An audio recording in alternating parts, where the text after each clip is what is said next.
Let's see what they got. What they got for us?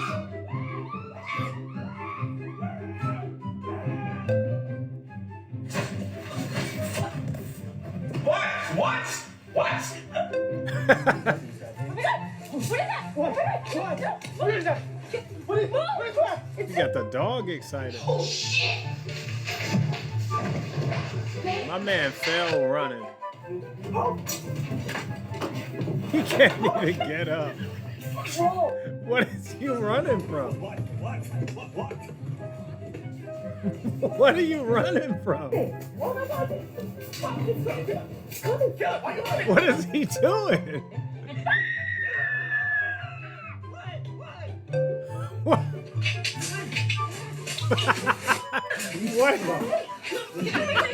What? Karen, right? My man is punching. What is okay? I can't tell if this is set up or if this is not set up. What?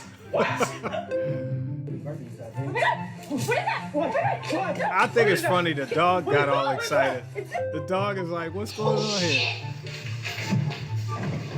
My man, like, what are you running from? I wonder if this will work on me. This was ridiculous. He got all the way out and was running with her.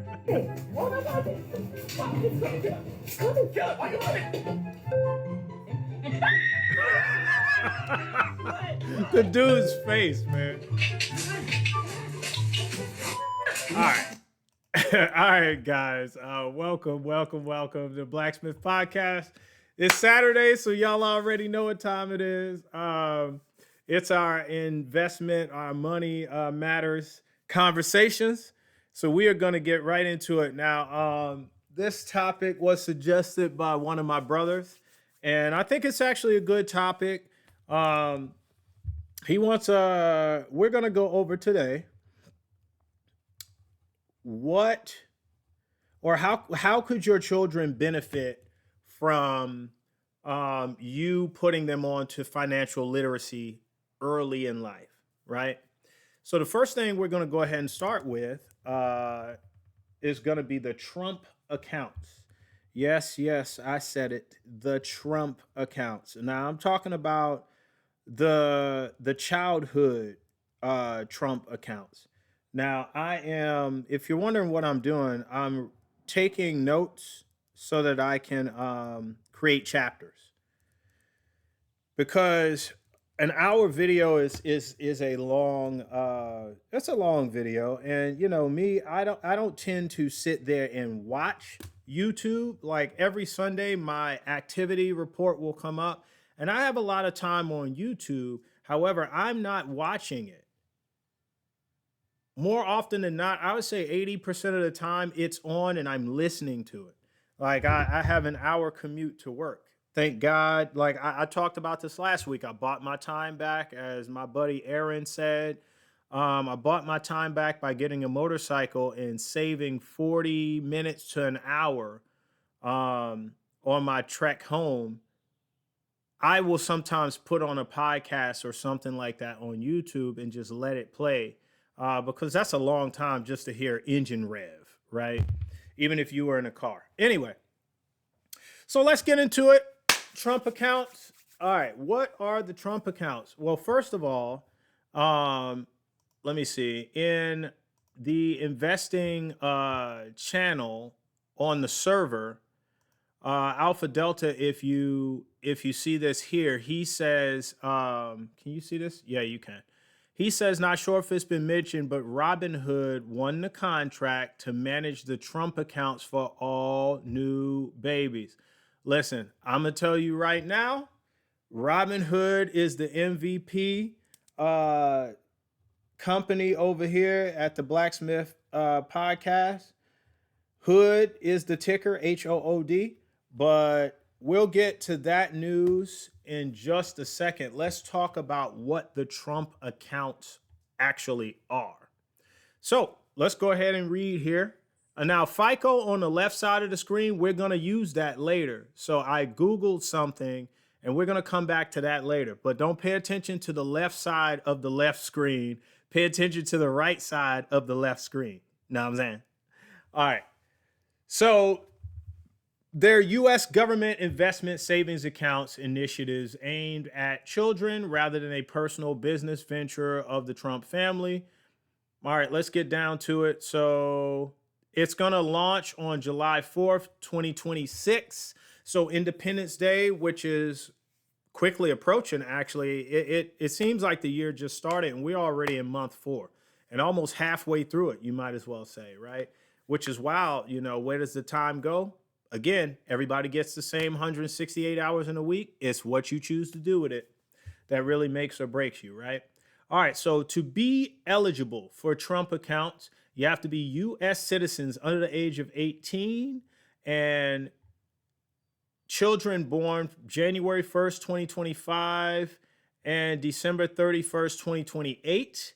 They're going to provide a $1,000 contribution. So this is on new children. If your kid is over the age of 4 months, they're not eligible for this $1,000. I'm not having any more.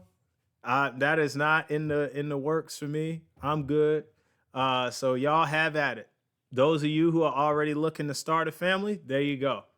All right, so that's big because if the government is going to give you $1,000 to start the account, that's absolutely big. That's $1,000 that you didn't work for, your kid didn't work for, and they get.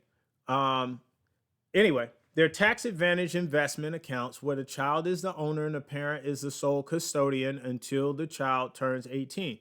So it's going to be invested for 18 years. Funds are automatically invested in American companies. Bingo. Listen, one thing he has talked about, President Trump, is bringing industry back to America. Um, Make America great again. I didn't really know what he was talking about the first time he ran and got elected in 16. But when he ran the second time, I think he did a much better job at explaining some of Make America Great Again, what he meant by it. Now, maybe you knew what he meant by it, or maybe you were one of those ones that were just guessing. I heard people say everything from, oh, well, he wants to take us back to a time where it was racist and it wasn't great for everybody. He didn't say that to my knowledge, so I didn't assume. I just didn't know what he was talking about. But the second time he ran and he said he wanted to bring industry back to America and bring America back to a time where we were at our industrial peak and the economy was great, that would be making America great again because one factory job could pay for a family, it could provide for a family of 3 or 4, right? You could have 2 or 3 kids and a wife and a car. And if you worked extra shifts, you could have another car and you could buy a 1,200 foot or square foot or 1,600 square foot home, 2 or 3 bedrooms with a bathroom in it, right? The American dream. The American dream was a lot smaller when it was the American dream. You didn't have these grandiose 5-bedroom, 3-bathroom homes, 3,000, 4,000 square foot. No, the houses were a lot smaller per square, and you paid less per square foot. Just get what I'm saying, but you could actually have the American dream then, right?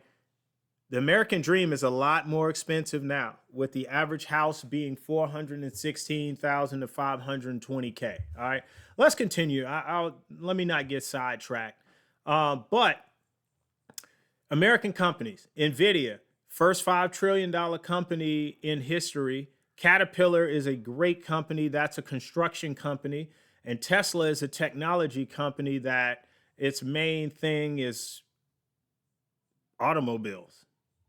They invest in AI as well. So does Nvidia. Okay, contributions. While no personal contributions are required, parents can deposit up to 5,000 per year to maximize growth. So that's good too. So these childhood accounts understand that they start you out with $1,000.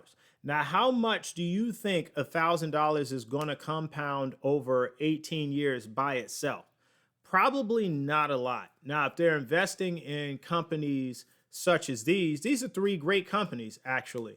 Um, it will grow, but what's going to grow it even better or even more and maximize growth is if you are maxing these out 5,000 per year. You know what? This is a good exercise. Let's see. Let me ask Gemini and not ask Google.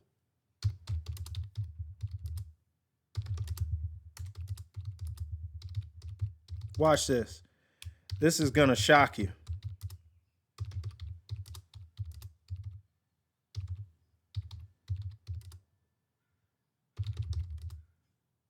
I could have just said annually. Watch this. This is going to shock you. It's going to blow you away. Watch this. How much does the average American spend on Starbucks? All right. So the average American spends roughly 325 on coffee overall, including homeroom brewing. I don't believe that. Estimates suggest the average customer spends 100 to 20. All right. Well, this blew up in my face. But oh, here we go. All right. This is what I was looking for. The daily habit. For those who visit a coffee shop daily, the annual cost jumps to $2,800 or more. So here's the thing about that. That's more than 50% of that $5,000. So if you just didn't get Starbucks every day and you made coffee at home, let's say this is true, right?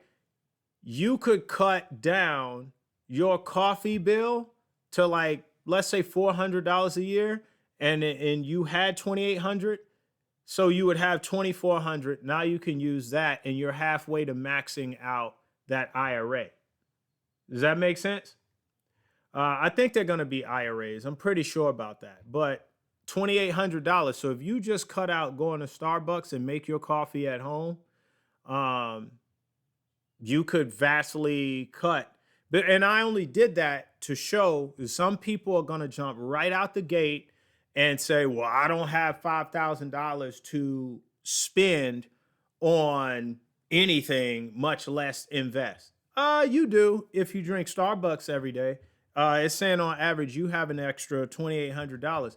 You just aren't operating from a spending plan because you don't first have a budget. Now, if you go back a couple weeks, we talked about that, right? Having first knowing what's coming in and what's coming out. So not just your gross annual income, your net, what gets deposited into your account, what is your take home pay, your net income, right? Versus your debt, which is the income killer, right? So net versus debt. And then once you get that, you have a budget slash spending plan. So your budget is going to write down what comes in on the 1st and the 15th or whatever your pay period is. Some people get paid every week. Some people get paid once a month. So most people, I think, are bi-weekly, right? Now, if your debt outweighs your income, you are in the hole. If your income outweighs your debt, that might not be like, it could be by $50. You need more breathing room than that. But we're not going to go back over those lessons. If you want to go back over that, go a couple videos back. However, what we're going to focus on is you do have money to spend if you're visiting Starbucks every day. Another thing, watch this.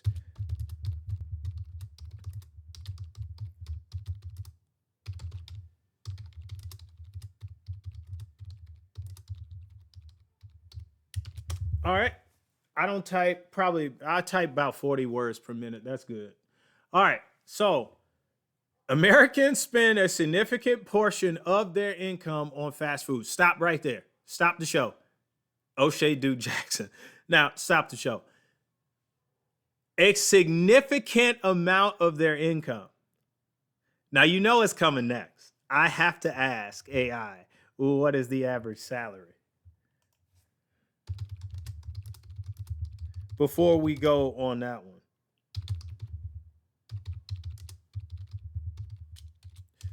What is the average American salary?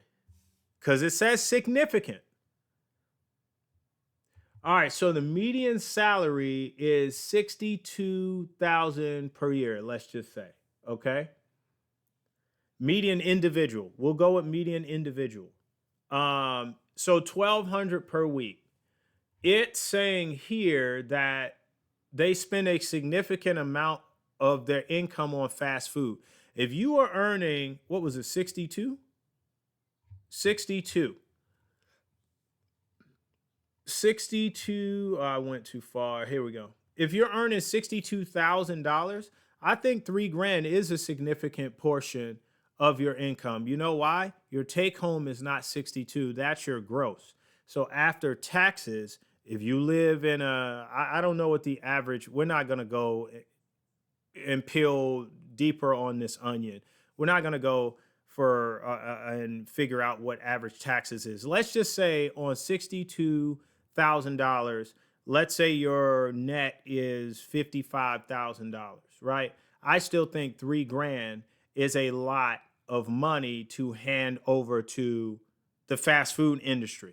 So if you are an avid fast fooder and on the low end you're spending 3 grand, and you're an avid Starbucker, and you're spending on the low end $2,800, there's your 5,000 to max out this account. Now, getting back to it. Now that took a little bit, but you see what we did. So you have it. You have it. You might have it. All right. So withdrawal at 18, the owner can use the funds for education, a home purchase, or continue letting them grow with the tax advantages of a traditional IRA. That's what I thought they were going to be IRAs. I looked this up a long time ago and I found out about it. Never mind the drums. That's my Boom 3 speaker here. If no sound comes through it for a while, it shuts off. So that's what y'all heard. Anyway, so now we know it's an individual retirement account. It says traditional, so tax advantage. What it's saying is it's compounding more money over time. So what that means is that it's tax deferred. So they're putting a whole $1,000 in there, but let's say you're maxing it out $5,000. They're not going to tax it until the individual pulls the money out. So what I love about this, there's a couple things I love about this, right? Let me mark this time at 18 minutes in this video. Let's say specifics. I'll name it something in a sec, but or when I do the chapters. Here's what I love about this. They are not letting them at 18 years old pull that money for anything other than a home purchase, education, or education. Other than that, you let it continue to grow. If the government is going to give you something, you're going to use it for what they're going to give it to you for. And I love that because if they use it for education, 9 times out of 10, they're going to get a better job or career, which then they're going to spend more money. They're going to earn more money. They're going to spend more money. So they're stimulating the economy indirectly by letting them utilize it on education. Get the mic close to my mouth. I need y'all to hear me on this one. If they purchase a home, they're going to pay property tax, which is also going to stimulate their local economy because you pay taxes to the county, which is going to stimulate it's going to stimulate the local economy because you have to it's the property taxes that pays for the education, the schools and stuff like that, right? Firefighters, police officers, stuff like that, right? Or it can continue to compound. I think a very smart thing here would be to let this money continue to compound. It's an IRA. They've never had the money. They're not going to miss the money. Push your kids towards getting scholarships, play sports, academics, do stuff like that. go to in-state schools so the tuition is free or vastly discounted. Um, you as a parent look at stuff like military, join the reserves or something for 4 years so you can get a GI Bill to pass to one of your children, or you can spread it out.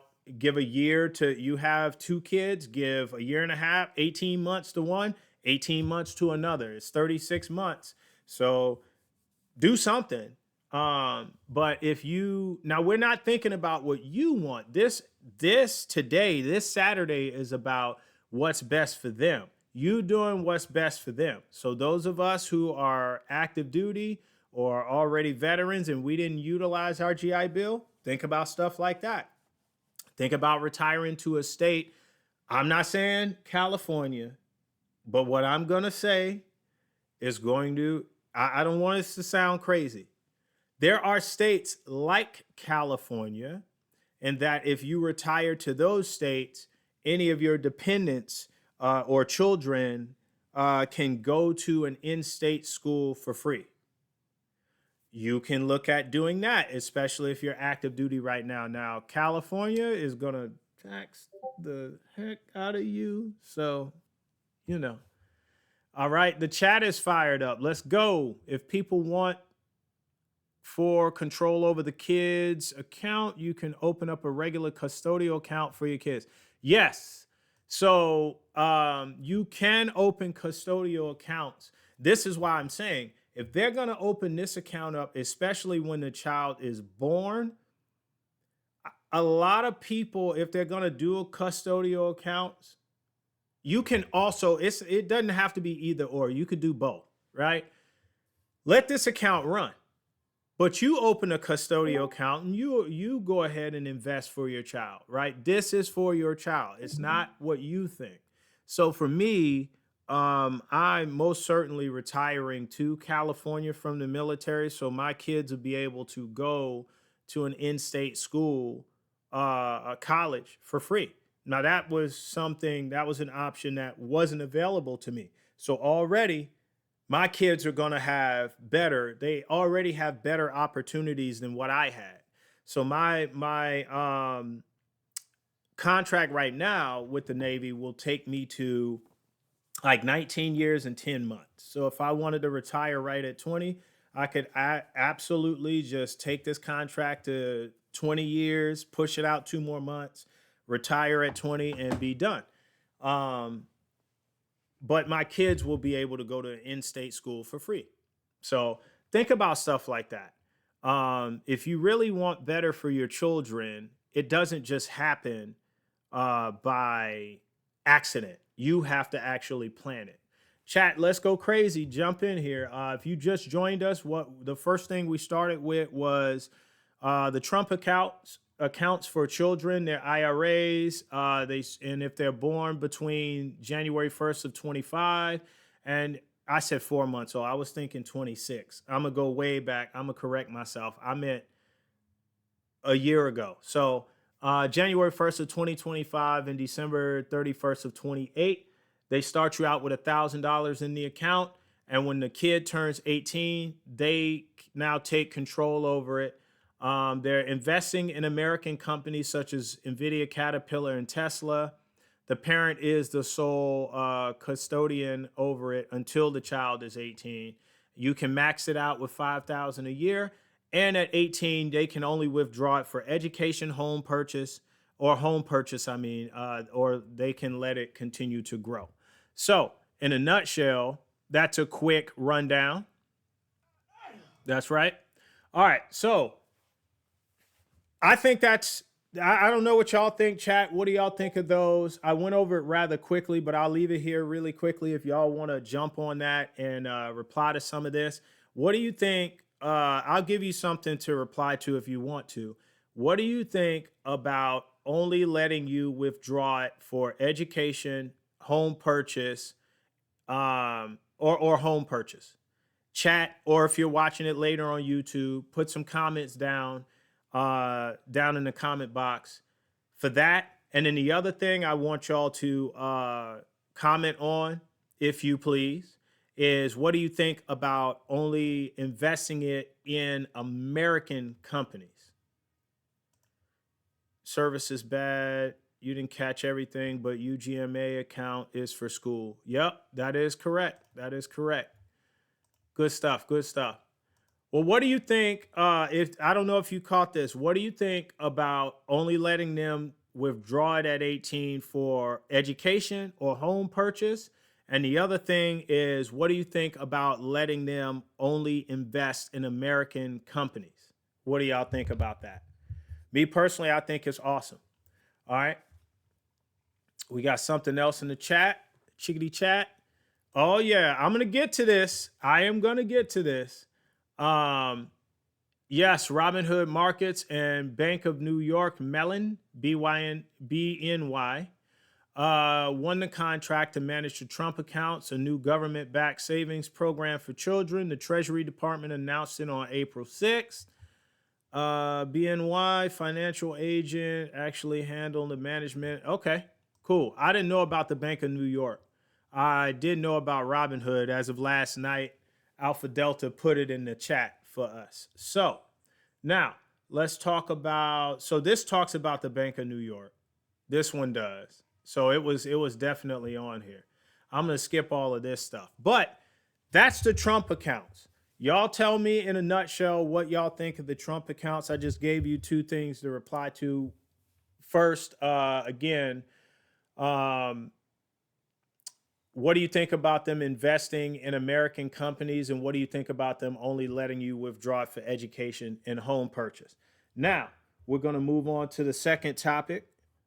Let's say 2640. I'm doing timestamps so I can make chapters later on. Now, FICO. Let's talk about FICO. Let's look at the left side of the left side of the screen. Left, not left, right. We were left, right. Now we're left. So FICO score goes from a 300 to an 850, right? And here are the ranges. You have poor, fair, good, very good, exceptional. All right. And why does this matter? Well, I'll tell you why this matters. Jesus. Because I meant to put this one next to that one. The average 19-year-old in the U.S. has a score of approximately 644. Now, what score range was that? Do y'all remember? What score range was that? So here's the thing about that. Your credit report will start when you are 18 and 1/2. So 18 and 6 months, credit report starts. So I just chose 19 because I didn't want it to say, well, your credit report doesn't start until. So I chose 19, right? So the average American has a credit score of 644. And that credit range is fair. It's not good. So if you see it right here, it's fair. 644 is fair, right? Wouldn't you want your kid to start out with at least a good credit score? If you want them to start out with at least, because they only had, at 19, they only had a credit report for 6 months, right? Uh-oh, here we go. I think they should be able to withdraw for anything as long as you teach your children good financial literacy. They will make the smart decision or be about to convert it into Roth retirement account if that's not possible now. All right, so I agree with you, except here's the thing, and I know we've talked. Here's the thing. I think they have to account for the majority, right? So if they say they can withdraw it for anything, you're going to see a lot of Dodge Chargers on the road. A lot more. You're going to see a lot of Dodge Challengers. You'll see a lot of BMWs. You'll see a lot of the money being spent on what I would deem stupid stuff, new cars or just cars in general, right? And is that a smart use of the money? If they gave you a retirement account with $1,000 in it as a child, let that thing go until you're 70, 80 years old. Now, there are mandatory withdrawal ages, I know that, but let it go until you're 70 years old. If they did it from birth to 70, that thing has had 70 years to compound. All you got to do is max it out every single year. I think the government's done their part at that point. So if they don't allow you to withdraw it for um, stupid stuff, I totally agree. But hey, we can have a difference of opinion. I'm not saying you're wrong. I do agree with you that it's up to the parents, and this is what we're talking about today, to teach their children financial literacy. If your child doesn't know the value of a dollar at 18, I think in the financial space, you failed your child. If your child only thinks that money is for buying things and they have a middle class mindset when they're 18, I think in the financial space, you failed your child. If your child doesn't know what an IRA is, and when they sign up to get their first job, they don't start one because they don't never even heard of it, I think in the financial space, you failed your child. And we got to start looking at stuff. Some things is black and white, and not be offended, but actually learn. If your kids are already grown and they don't know this stuff still, and I'm saying you failed your child, you can be offended, but it's not supposed to be an offensive thing. Objectively, I'm not trying to be offensive. I'm just trying to educate. Do not fail. So you would say if you didn't teach him right from wrong, you failed your child at 18. What's the difference financially? Because you take the accountability and say, well, I didn't know about that, so I couldn't teach my child. Well, maybe you failed yourself. Maybe your parents failed you in teaching you financial literacy, but how old are you? Because if you're 40 years old, you've had 40 years on planet Earth to learn financial literacy yourself. What have you been doing with your 62? What have you been doing with your 62? All right. So you got to get hungry for this knowledge. Moving on, though. So if you want your child to start with a good credit score, at least good, you have to do more than allow them to naturally just come of age and a credit report start on them. You have to do more. And what is that more? What could that look like? Well, I'll tell you as soon as I find which window I put it in. I think that's a double window. There we go. So this be the window I'm looking for. So one thing you can do is make your children an authorized user.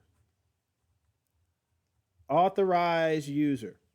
What is that? Well, that's adding them to a credit account, a revolving credit account, such as a credit card. A credit card is revolving credit, right? There's no set amount necessarily of money that you have to pay every single month. It goes based off of the balance, based off of the interest, and if the balance went up or down, right? An installment loan would be something like a car or a home where they already figured the math for the loan. You have the price you paid, you have the interest that adds on to the price, and then they just cut it up into payments depending on the length of time of the loan, right? And so if you got a mortgage, most mortgages are 30 years. If you got a car, you could have anywhere from 3 to like 7 years now for paying for a car. So if you pick 6 years, that's 72 months. They just chop $30,000. If that was with interest in your out the door price, they chop it, divide it by 72 because 72 months. So let's see. Let's just do that really quickly. Where's my calculator? Bring that up on the screen, please. So 30, of course, 30,000 divided by 72. So there's your payment, $416.67 every single month. That's how they figure your payment. That is an installment loan. So you pay that for 72 months and you pay off the vehicle. So let's go chat. What we got? Have you ever heard of Echo Wave Global? No, but you're looking at everything that can support data center cooling and power. That ain't the subject today. Is that tied into this? All right. So what I'm getting at is not putting them on or putting them on as an authorized user on revolving accounts. So you can give them a head start. So let's read this really quickly. So the jump start to credit scores. Adding a child to a well managed account can lead to drastically higher starting credit scores when they turn 18.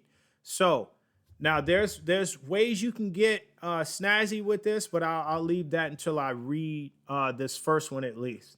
Yep, because it's dealing with what I'm going to talk about. Instant history. Many issuers report the entire history of the account to the authorized users report. If you add a 15-year-old to a card you've held for 10 years, they effectively inherit a decade of perfect payment history, which is what I was going to talk about. Now, it says many users, not all, do this. So if you add them to an American Express card, a 15-year-old, when their credit report starts at 18 and a half, they will have 3.5 years worth of credit history. It is better than starting with a 644 having none. Basically, it's 3.5 years. But if you do like Chase, JP Morgan Chase, James Pierpont Morgan Chase, they will start with an 18.5 year credit history. They get the whole retroactive active history. So here's the thing, parents. Here's the thing. That means you have to have your stuff together. If you did you see what you read? What it said? It's still on the screen. A well managed account, right? So if you don't, where did I read that? Right here. A well managed account. If you didn't manage it well and the history is rocky, you actually might hurt them adding them to it. Let's say you were delinquent on it 5 years ago, you can still add them to it and it'll be a good credit history form because you have 15 years of credit history with them and only 5 years ago was rocky, let's say for 6 months. Well, you've had 5 years since then or 4.5 years since then, which it's all green. So it was all green before that. And 4.5 years after that, it's all green. And if you ever look at your credit report, the credit report only shows 24 months. It shows like a grid and it goes January to December, January to December. So year one, year two, it only shows 24 months. So if they're all green, you're good to go. Green is good. If it's yellow, you were delinquent like 30 to like 90 days. And if it's red, it's you defaulted on it, right? So green, good to go. It's just like traffic lights. All right. So a well-managed account, that means parents, you have to have your stuff together, right? And it's your job to look and find, now that you found out this, that you can add them as an authorized user and they will get the payment history, the entire history. And that's credit, the credit limit, because that factors in your FICO score. I'm gonna pull that really quickly, but I'm gonna go through this one first, right? That's utilization, and that's your payment history, right? They're gonna get it all. So make sure it's one that has never been late. You have good utilization, all of that kind of stuff. But again, if you fell on hard times and it's been good for 24 months, you can put them on it. All right, chat, we've got something. Let's see what we got. Does that only work with children and how long do they need to stay on it? No, you can do this with adults. Actually, there's something out there called trade lines, right? And trade lines is something that I'm actually glad you asked. Trade lines is something that I guess I could have just used this one. That exists for people who do not have good credit.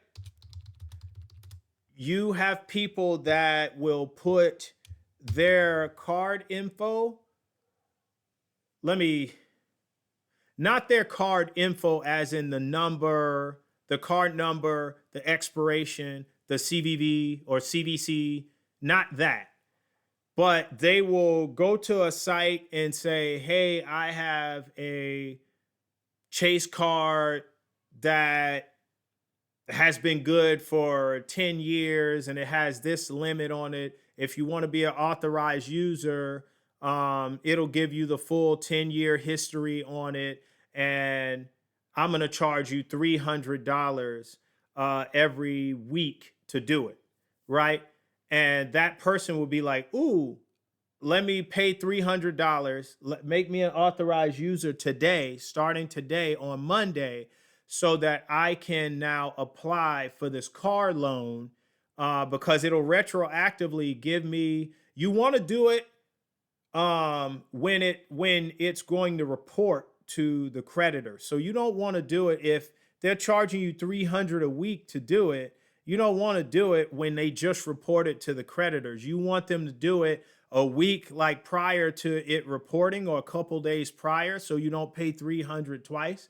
You do it like 2 days or 3 days prior to it reporting on your credit, and then as soon as it reports on your credit, now you go buy the car that you need, right? Now you go get the house that you need. Now you go get whatever it was that you needed to get, and then you have them pull you off of it. You do it just for the credit boost. That's what a trade line is. But let me submit this. That's actually a great question. So no, it doesn't only just work for kids. You can do it for adults. In the simplest terms, a trade line is just the industry jargon for a credit account on a credit report. Every credit card, mortgage, auto loan, or student loan you have is a separate trade line. When people discuss trade lines in the context of improving credit, they're usually referring to buying or piggybacking on someone else's account in order to boost their own credit history. So yes, I like how they said it better. I like how they said it better. Piggybacking. I'm gonna do a chapter right there too.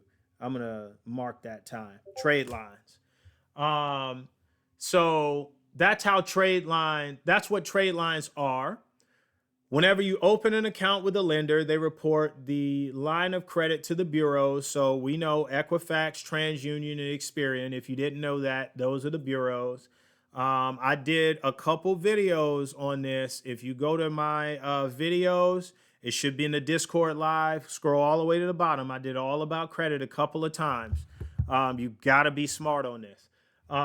So they look at a couple different things. How long their line has been open. I did talk about that, the history of it. Payment history, I talked about that, the credit limit and utilization. I talked about three. So I think I mixed account age with payment history, but these are the four things that they're going to inherit if they piggyback off of your credit score. But here's the thing. If you make them an authorized user, you do not have to get them a card. You can make them an authorized user and say, no, you do not want to order them a card. And in the agreement, they're not allowed to add anything onto that amount. So don't buy anything. You can just utilize the credit history. All right. So authorized user, this is when you add someone to someone else's account. You get the benefit of their history. We already talked about that. Let's see if they add anything else. I'm going to get to the chat in a second. I just want to get through this whole thing. Ask questions as you have them, though. I'll get to them. I think this is a very good topic. Like I said, my brother's got 4. I've got 6 total. And they all need this information. And then my other brother has just 1. And then my other brother on here has just none. Stay that way, at least for a bit. All right. Enjoy it. I enjoy being a dad fully. So it is what it is. Whatever that means. Okay, so how you may encounter companies offering to sell you trade lines.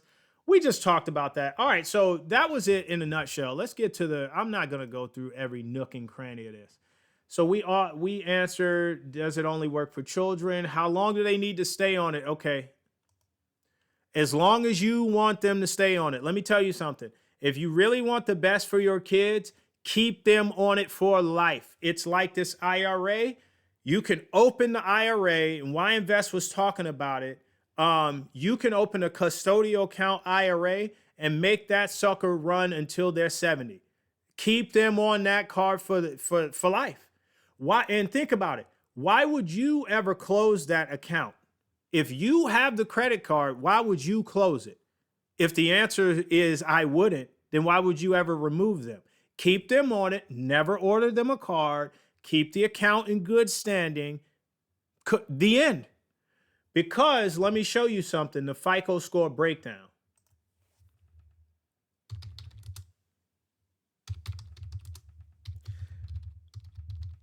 That's a really good question though. You asked fantastic question.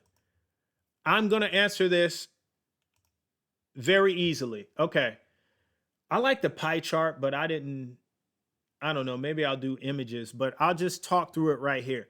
So 35% of that card is the payment history. That's why you need 24 months showing all green, because the majority of the credit score they're going to get or get subtracted from their credit score is coming from the payment history. That's the biggest thing. 35, 30, 15, 10, 10, right? So the majority of it is payment history. Now, the second piece is the amount owed. So if there's a 10-year credit history, payment history, but 24 months of it is all green, and the amount owed is 0, 65% of it's taken care of, right? If you can say those two are good to go, if you can say thumbs up, put them on the card. Or if you have a $30,000 limit and you owe $2,000 on it and you know you're going to pay it off, put them on it. That's 65%. That's the majority vote. Yes, put them on it. Length of credit history. I said payment history. So payment history is at 24 months. Amount owed is what you owe on it. Length of credit history, that's the full span of how long you've had it open. Credit mix, I've never known what that was, and that's my fault for never looking that up. But look, right down here, evaluate your credit, the variety of credit, such as credit cards. Oh, they're talking about as a whole on your credit report, the mix of credit. Do you only have installment loans, so a car and a house? Do you have also revolving credit as well? So your mix of credit types that you have. And then new credit. So new credit, if you didn't know, that counts against you for 2 years, right? They look at that for 2 years. Your hard inquiries and soft inquiries. So if you've had, now what's the difference? A soft inquiry is like when a company, like if you're going to rent a house, you're just renting, they will soft pull your credit just to look at it, right? To see if your credit score is good enough to rent to you. The difference between a soft inquiry or soft pull and a hard pull or hard inquiry is, are they a lender trying to issue you credit? If they are, it's a hard pull or hard inquiry. If they're not and they just want to look at it for some other purpose, for doing business with you pretty much, that's soft. If they're going to give you money if they're going to be your lender, hard pull, hard inquiry. If they're not, soft. So if they're going to rent to you, if you're buying a cell phone or something, if you're going to get hired for a job, sometimes insurance companies do a soft pull of your credit. Soft pulls do not count against your credit. Hard inquiries do. If you have more than 2 in a 2-year period, it will drop your credit score a couple points. If you have 4, great. Don't get 5 in a 2-year period. Wait till a few of those fall off. Don't get 15. Do not have 15 hard inquiries. They don't want to lend to you. Your credit sucks. Stop. Email me. You need help. You need help. Don't get 15. No one wants to give you. All right. Just cut it out. All right. I think I answered your question. How long do they stay on it? Keep them on it. Keep them on it for the life of the card because, again, you see this 15% right here, the length of credit history. So, do you know what happens to you if you give me one of your cards? What's the oldest credit account you have? It's probably going to be revolving unless you have like student loan. Yeah, you. What's the longest give me 2007. Now is that revolving? It can't be installment. That's revolving, right? A credit card?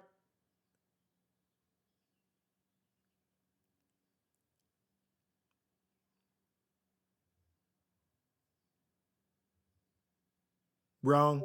Right, yes. Okay. So, what would happen if you shut that account down today? What would happen if you close it? Do you know?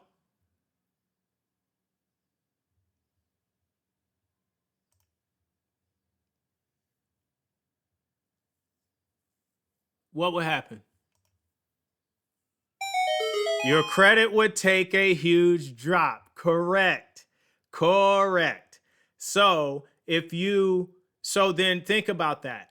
Because 15% is the length of credit, your credit would take a huge drop if it's 2007. That's 19 years worth of a credit history. That is one thing that, remember Atlas holding the world up on its axis?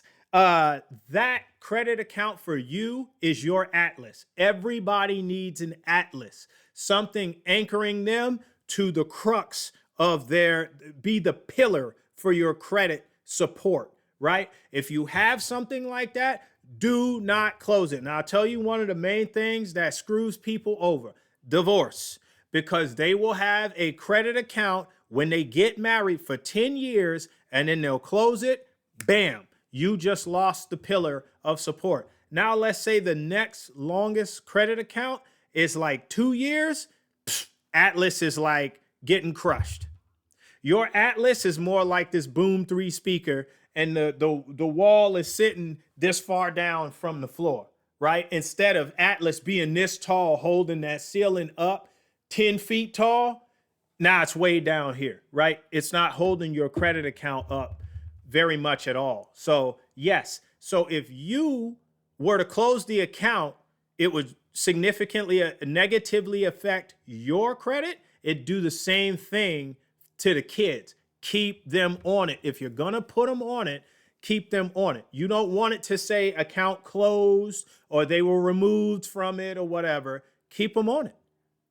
And if it's been open 19 years, you obviously have done a good job managing it. You learned the hard way. I saw that. Now let's get to your next question. But if you take the kids off, won't they lose the account? Correct. Correct. So we just answered that. One of the biggest factors in credit is length. It's not one of the biggest factors, but it's 15%. It will seem like if the longer the account is open, I'm telling you, the more it will seem like that 15% is like 30%. The longer the account is open, it will seem more like it's like that 15% is weighted, right? To the length of time that you actually had it open. If it's like 10 years, I say if it's more than 5 years and you don't have anything close to 5 years, yeah, you're going to take a significant dive. In fact, if it's like you, 19 years and your next account is only like 2 years or 5 years, it's like a peregrine falcon coming down at 240 miles an hour and splashing into the water. You're not hitting terminal velocity anytime soon. Let's see. So yes. Will their credit mess up if mine? If their credit is bad? No. So if this is you're asking for an adult more than likely. So you're not necessarily mixing your credit with theirs. You're giving them your credit history. It's not the same thing. If you went on one of their cards, then in that credit account, I know I know you were asking for the dog because your kids are young. So, so if you were going on one of their accounts and it wasn't managed well, let's say that it's a 30,000. Nah, let's not go that high. Let's say it's a $1,500 card and they have utilized $1,200 of it. Now, I was gonna go 30 grand. I'm gonna go 1,500. I'm gonna tell you why. Because the way in which this is a whole nother conversation, but um the way in which creditors actually look at, I'm gonna say 43 minutes back to FICO, because we've been on this for a while. Um, and that was a long time ago. That was actually like 12 minutes ago. But anyway, the way in which creditors actually look at that is really bad. Once your credit score hits like the good range, if you have a $1,500 card and you want to go into like the excellent range, or what's the one above it? I think it's excellent, right? Um, or very good, I think it said, but I'm pretty sure it's excellent. Um, what's going to stop you is creditors, other lenders looking at your credit report and seeing that somebody is only willing to lend you $1,500. So you need to start asking for a credit increase for multiple reasons. Number one, that will hold your credit score from being an 850 most of the time, right? You probably won't get in the 800 plus if you have a lender who's only willing to lend you $1,500. That is how they look at it. I'm telling you now. The second reason is because, let's say, all in all, you have $50,000 worth of credit. What am I trying to say? Worth of credit you could utilize, right? Let's say you have a $10,000 card, a $20,000 card, a another $10,000 card. What's that? 40 grand. A an $8,500 card and a $1,500 card, right? If you have, that's 50 grand. Let's say you have, all in all, $30,000 utilized out of that 50. You are 60% utilized total on your credit, right? That's going to bring your credit score down because utilization, the amounts owed is 30%, right? However, utilization is part of that. Now, let's say they'll move that $1,500 to $10,000 if you ask. So that's an extra. Let's say they move it to 11,500 just because I want to move it up 10 grand. Okay, easy math. So now that brings the amount of credit to 60,000. Now, if you're 30,000, you're 50%. And if you move that 8,500 to $10,000, now that puts you over 60 grand. So that brings your credit utilization under 50,000, under 50%. Make sense? Right? So if you have a credit card that low, there's two main reasons you want to get that credit limit up. That's it. It doesn't mean you have to utilize the card, especially because a $1,500 card is probably going to be from a for-profit bank. Banks give you a little bit of money and charge you a lot of bit of interest, right? Whereas a credit union gives you a lot of money, but only charges you a small amount on that money because they are not for profit, right? They're not trying to squeeze every red cent out of you. They're more pro member than pro stockholders or shareholders, I should say, right? So hopefully all that makes sense. I'm just taking comments at this point.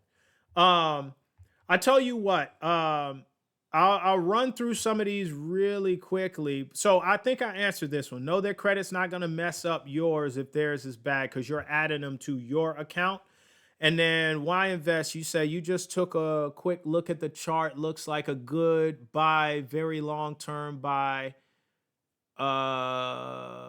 But they are losing money though. Net margins are terrible. I would recommend a deep dive to see who the oh, you're talking about Curtis's question about that company.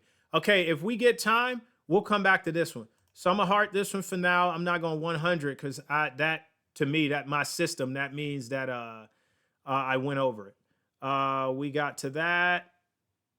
We got to that. Oh shoot, I undid it. Oh shoot. Y'all see what I'm trying to do. I'm all thumbs here. Your credit would take a huge drop. That is correct. You learned the hard way. When you were stationed in England, you had 3 cards that were closed because you didn't use it. Yeah. So that's another thing. Look in my eyes. They're brown. Look at them. Look at them. If you have, you need to know that when you open the card, before you open a card, do your research. There's no reason why you shouldn't. If a card offer comes to the house, or if you know you want to open a card, a specific card, you should Google it, AI it, look at everything surrounding it. One of the big things is this from a bank or a credit union. That's the first thing you should ask, right? First of all, am I responsible enough to open the card? That's the first thing. Now, if that's no, then don't open the card. Supposing it was yes, move to step 2. Step 2, is it a bank or credit union? Was that a laugh face or LOL? Yep, I knew it. Let me get my cursor off of the chat. So is it a bank or a credit union? If it's a bank, they're going to give you very little. You're going to need a huge salary in order to move that thing up tens of thousands of dollars. And they're going to charge you 20, 30% interest on it. That's just banks. They're squeezing every drop out of you. They're not pro member or pro person with the card or the credit. They're pro shareholders. So JP Morgan Chase is publicly traded in the stock market. They're looking to give the shareholders the best return, not you. So, but they do want you to return their money with some interest. Salt Bay on it. No, Salt Bay is the credit union. Okay. They open, when you turn the salt to the sprinkle part, because you just want a little bit, or sometimes you forget and you turn it to the big mouth part and the whole salt just dump on your food. You just gotta throw it away. That's the banks with the interest. I don't know. I that's kind of weird, but whatever. Y'all get what I'm saying. So step 1, am I responsible enough? Step 2, is it a bank or credit union? Step 3, you should ask yourself, will this card close if I don't use it? Because you may just be wanting to open the card in order to lower your credit utilization. So you expand the amount of credit that the amount of total credit they're willing to lend you to drop your utilization. Or you might be wanting to do a balance transfer to it because this one may have 0% for 18 months or something like that. So you can pay it off in that time, right? Whatever the case, those are 2 good reasons to open a new card.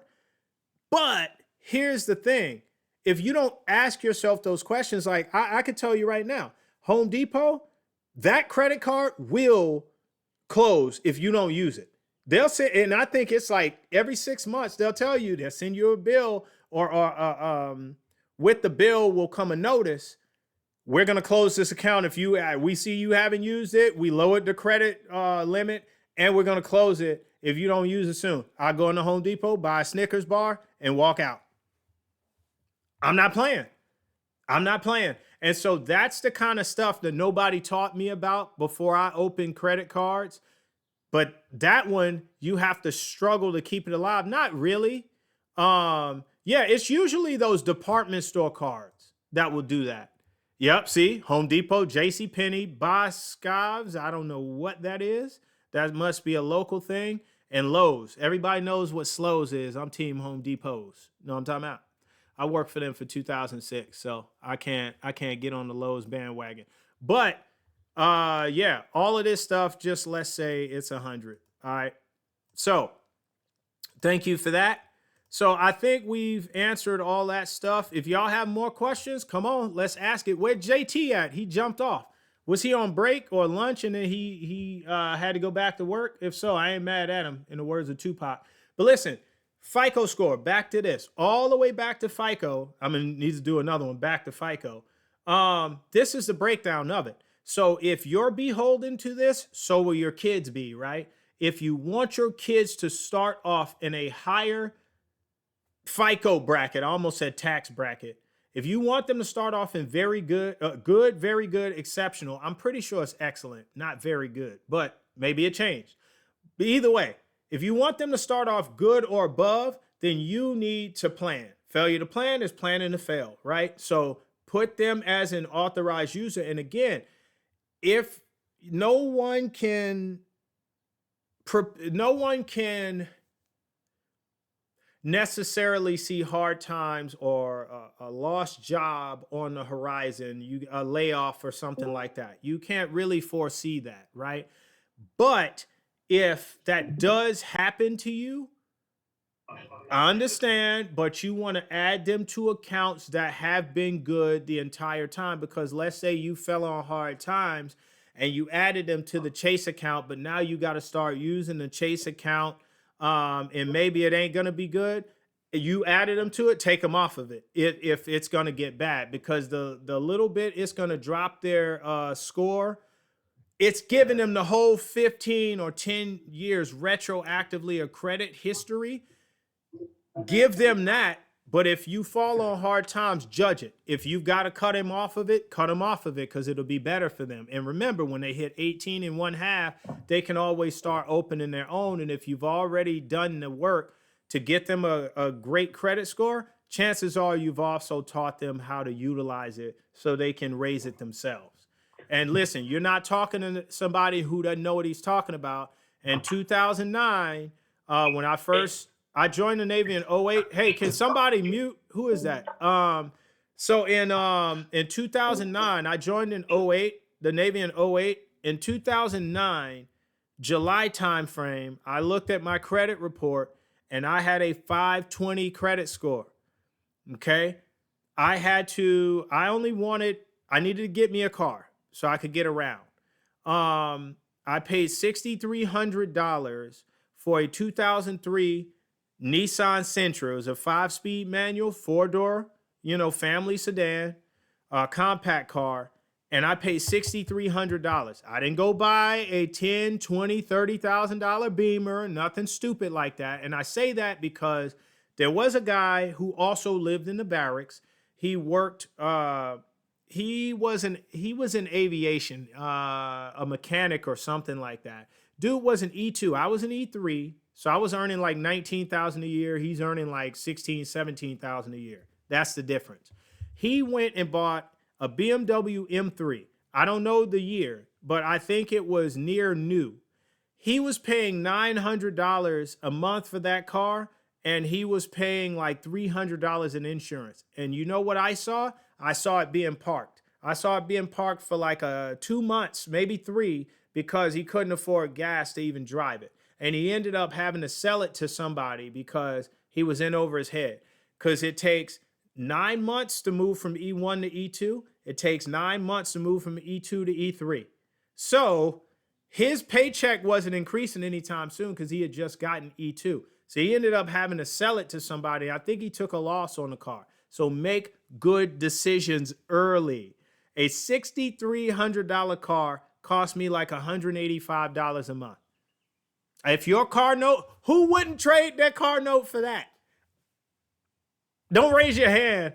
Who would? Who would? Because I have a $415 SUV per month sitting outside, right? I'll take the $185. So I had to be smart about it. So you're not talking to somebody who doesn't know what he's talking about. So that October, the end of October, I think it was the 27th. Don't ask me why I remember. It was the 27th. I bought that car. It's that Sentra. And I had to put $3,500 down in order for a local bank to give me the loan. And they gave it to me at 19.9% interest because I was a risk. But because I was putting down over 50% of what the car was worth, they gave me the loan. So, and that's all I needed. Just trust me enough to, I don't care, charge me an arm and a leg, trust me enough to give me the loan, and I'll show you what I can do. So I bought the car. I only financed $2,800 for 3 years. I paid it off in 18 months. I paid on it for 18 months.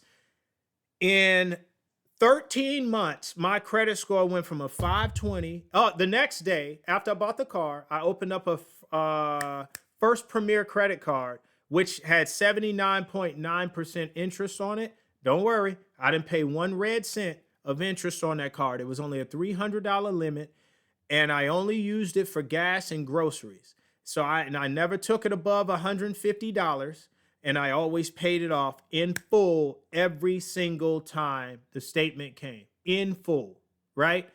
And so in 18 months, I paid that car off because I got a Navy Fed card, a platinum, with a $10,000 limit and 12.9% interest. So I paid the car off using that credit card. Whatever was left on it, I only financed $2,800.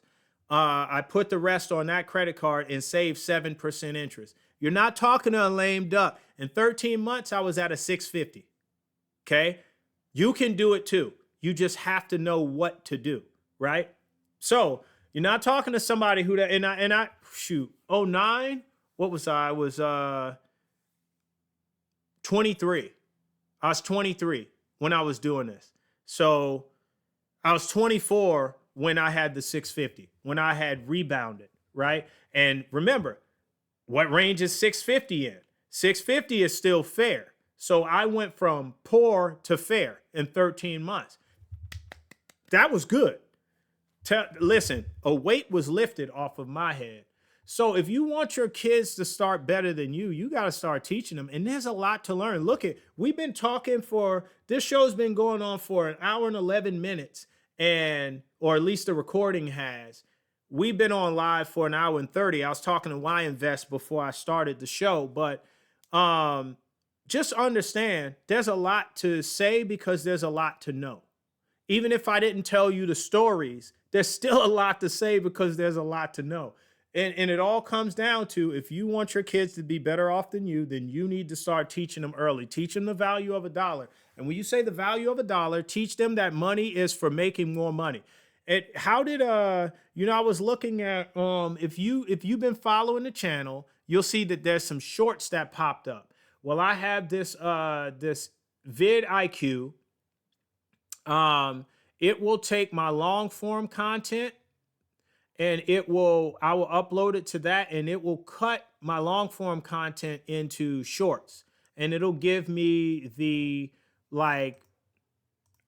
best 20 videos, and it'll be like a 99 or 100 to about an 80 score on there to say how the algorithm, it might do with the algorithm, right? I had Charlie Munger, the video that I did back during Christmas, talking about finances. Charlie Munger said every dollar is an employee, and if you put it to work, their job is to recruit other employees. But the people's problem is they fire them as soon as they get them because they spend them. And I was like, oh, Lord. So money management is a huge component. And he said he'd watched that trend for 7 decades, but the man was 99 when he passed away. So yeah. All right. What else did we have? This was talking about custodial Roth IRAs, custodial. So you be the custodian over the account. And see, unlike the Trump accounts, you can max these out with $7,500 a year. No, I think maxing out an IRA is a regular IRA is 7,000 a year if you're over the age of 50 and 6,000 if you're under 50. So Trump account says 5,000, but a regular IRA is, oh, there we go. Oh, it's 7,500 this year. Okay. Cool. See, This is why I got a chat, and they are undefeated. Undefeated. So there are tax benefits to having an IRA, a custodial IRA. And what's the biggest benefit to having a custodial IRA? If you have to have a custodial IRA, that means they're minor, right? What's the biggest benefit to that, chat? Let them know. Let them know. We are financially literate over here. See that? Number 4, financial literacy. We're financially literate over here. What's the biggest benefit to opening a custodial IRA? Chat, let them know. Let the world know. What is it? What is the biggest boon, the biggest benefit? What is the greatest thing they have that you and I don't have if you open an IRA? What is it?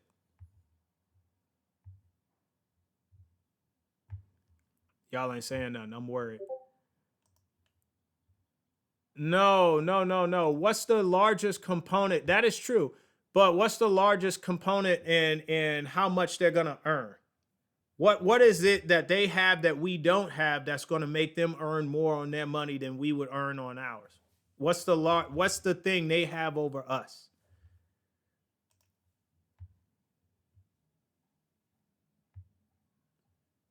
No, sir. You need to learn to spell.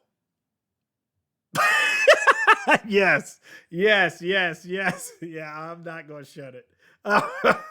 You did that live and in color. Oh man. Yes, Sanchez, compound interest by way of time. So yes, both are correct. Indirectly, it's compound interest. Directly, it's time. But the two are married. They have more time for it to compound. Look at that. Undefeated chat. I got to tell you, best chat ever. They already know we are financially literate over here. We are. And we loves it. All right. I think, folks, that really is all I really had for you. If you want your kids to be financially literate, it's up to you. We talked about the Trump accounts. We talked about the specifics of the Trump accounts. We talked about FICOs. We talked about what trade lines are. We talked about back to FICO. The thing is with with the home, I'm not sure. You know what? Hold on. Let me see.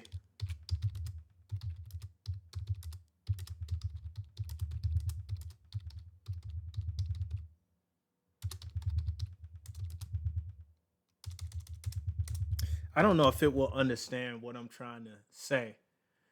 I don't think you can add a child to a mortgage. Oh, it says yes. You can add a child to a mortgage, but the process is more. I figured that if you could. I didn't think you could. More complex than simply adding a name to a document. It essentially turns them into a co-borrower, meaning they share full legal and financial responsibility for the loan. Most lenders do not allow you to just add someone to an existing loan. Usually you have to refinance the mortgage into a new one to include both names. For this one, you probably can't add a minor. You can probably add a child, but that child probably has to be an adult with an income and stuff because they're a co-borrower. For the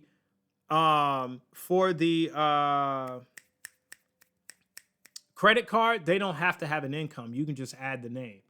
Refinancing, you can apply for a new mortgage with your child as a co-applicant. The lender will review their credit score. See, they have to have a credit score, debt to income ratio, all of that. How did I know? I hadn't looked at it.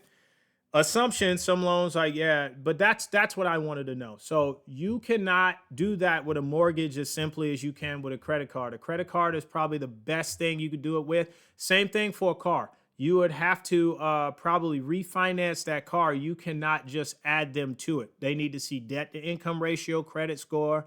So it's not as easy if you wanted to add them as a co-borrower on the loan. So credit cards are the way to go. And it's very easy to do. I teach the kids terms with examples they can understand. We sometimes even make songs so they can understand it. Hey, Sanchez, I'm with you. That is the way to go. Why do you think most people alive today,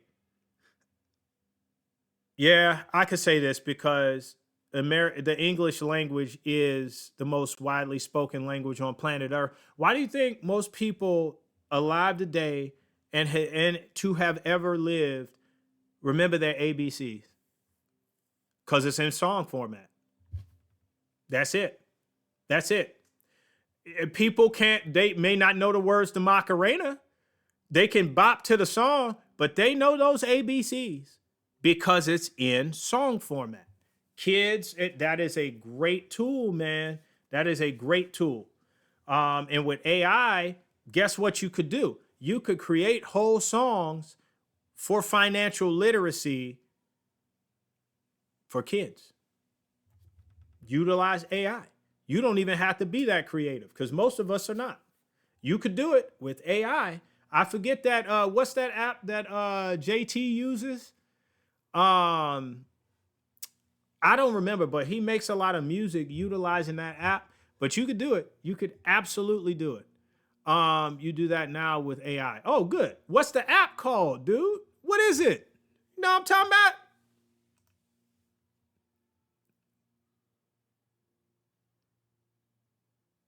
He said no. Yes, you do know what I'm talking about. What I'm Tumbat. Tumbat. Maybe throw an apostrophe after the TUM. He does. We give him the idea. Yeah, what's the app called? Do you not know? I think there's a few of them, but I don't either. So, all right. And he was on, but he jumped off. But I thought you were saying no to when I asked you if you knew what I was talking about. Okay, folks. Well, that's the show. In a nutshell, I just summarized it a few times. I'm gonna do it one more time. If you want your kids to know more than you knew when you were 18, or start out with a better credit score, start out more financially independent, start out more financially literate, it is your job to do that. Even if your kids are grown. If you have learned more, teach it to them. Suno. Yes. Suno. It is Suno. See that? Chat. Undefeated. It is Suno. I think that is most certainly the one he utilizes. Yeah. But even if your kids are grown, you can teach them financial literacy. You just need to get on the ball, right? If you keep learning and your kids will listen to you, then you can keep teaching them. All right, folks, that's the show for today, but thank you for being on. If you didn't catch the whole thing, don't even worry about it. I'm going to have this uploaded to YouTube maybe within a half hour. So give me a half hour and I should have it uploaded, thumbnail and all, to YouTube. I think this one is one of the best shows we've done in a long time. Please, please, please. The chat was very active. And listen, for the next show, please invite people. Please fill this chat up because I am really trying to we're cooking over here. If people aren't eating it, that's up to them. If the food ain't gonna go to waste because the people who need it are gonna eat it, and these people will be full of financial literacy and these people will not, right? But these people will struggle and wonder why and wonder how to stop it. And these people will have the answer, but they've got to learn to start seeking the serum, the medicine, the antidote that they need. And a lot of us are financially sick out here. Don't say, well, it's just a tough time for the economy. Most of us were financially sick when the economy was better. It just didn't show until the economy got worse. All gas needed to do was raise $1 to show that $1 in 1 month to show that you were on the cutting edge, on the razor's edge, because you bought a big V8, a Hemi, right? All gas needed to do was raise $1. All COVID needed to show was the tissue apocalypse. No, I'm just kidding. On that one. But that's the thing. If all you need is $1 on gas to show how bad your budget is, or how much of a budget you don't have, or to show how much you're not regulating your money, you were financially sick before. That's all I'm saying. So you need a doctor. And, you know, I do this stuff too. Physician, heal thyself. I do this stuff too. I apply this stuff too. Believe you me. I just got rid of one of my car loans. It's because the car got wrecked, but it wound up being a good thing financially because that car was $516.71 every month. Why do I know that? Because I paid it and I pay attention to my finances. So now my debt to income ratio got a little better. We're perfectly fine. I did buy motorcycle cash and I bought my time back. Now I can get home sooner.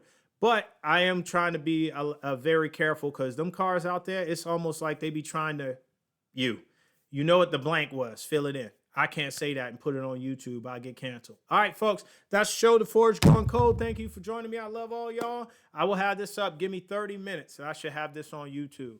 And please bring somebody next week with you. You be here next week if you can. And please, when this is uploaded, share this to any and everybody that you can think of that it will help. I do this because I care, but I do want it to reach people. I'm not making any money off the channel. Now, that is the plan, but just bring people because people need the information. I don't care if the CEO of Microsoft has billions if we're using Microsoft products and they're helping all these millions of people in the world. Well, obviously he's going to be rich. So I'm not making any money off the channel. Not yet. Robin Hood, I'm looking at you. I be talking about your product all day and I'm just playing. All right, folks, I'll see y'all. Have a good day. Goodbye.